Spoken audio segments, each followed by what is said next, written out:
TfL as an organisation is fundamental to London and all its communities. People need to get to work, they need to shop, they need to move about the city. Now, the city only has so much capacity for cars, for private cars. It's easier, quicker to go by public transport, so that public transport has to move. In many ways, we are the subconscious thought of the city. People don't really notice us half the time. We're there, they expect us to be there. And I suppose we're doing our job best when we stay a subconscious thought, when people don't have to think about getting on transport. It's a very intuitive thing. But also, when we make them better, there's many parts of London where some of the London Underground stations, some of the DLR stations, some of the bus stops and some of the historic elements are part of communities. They've become part of those communities. They're historic, they're listed. And so there is that part of being part of a built community, but also being part of the economic strength of London. TfL as an organisation, obviously we are responsible not only for buses and the underground and DLR, but also for walking and freight and the river services and coaches and public, the taxis, the black taxis and minicabs. We're responsible for a huge gamut of things. Now, when major developments happen like King's Cross, we have a responsibility to ensure that we can service those, because the existing transport system services London as it is. When you create an entity like King's Cross or a Cricklewood or any other major development, it's going to have an impact. It's a bit like dropping a pebble into a pond. There's going to be ripples. If you regard London as a still pond, as soon as you drop that ripple into it, the transport has to respond. It has to be appropriate so that it can stay efficient. It's really important to us. So I'll go and talk to developers about, okay, you've helped us to get the right infrastructure in. Now I need to make sure that you're not putting us in the back alley somewhere where the journey becomes dangerous for our customers. We need our customers to get to your development in the most appropriate way, in the safest way, in the most accessible way for as many people as we can possibly get.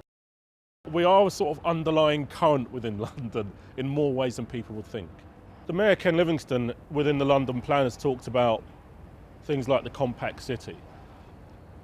Transport is a way we all know of getting people from A to B, but we also need, in terms of sustainability, to watch how much energy we use, watch the sort of emissions we're making for the atmosphere, etc., and the Climate Change Authority. Now, where we can appropriately redevelop and develop our entities to have social housing above them, to have shops above them, so that people are literally connected either on top of their transport entities or within a 5 to 10 minute walk of their transport entities. That should get people out of their cars. We can get that modal shift to more sustainable forms of transport to actually reduce the burden of electricity usage, of car emissions, etc. Because if London is the engine of the United Kingdom as a country, then transport for London in terms of this city is the pistons. We are an essential part of this massive engine. Therefore, everybody needs to contribute and oil that engine and put petrol into it to ensure that we can keep this city moving. Every city, and especially as a city as compact and as London is going to get even more compact, needs spaces to breathe. People need to meet, they need to greet, they need to relax. Public space is where we do it. I'm a great advocate for keeping and developing public space, and Transport for London shares my advocacy in that. We are very, very strong on creating public spaces. We are a huge supporter of the Mayor's 100 Spaces programme. Particularly within the city, because it's very compact. My favourite form of transport is walking. There is a great opportunity to actually reintroduce to Londoners, not only within the centre, but also around a lot of the outskirts, because London is this great city made up of lots of towns, I believe, to the actual beauty of walking.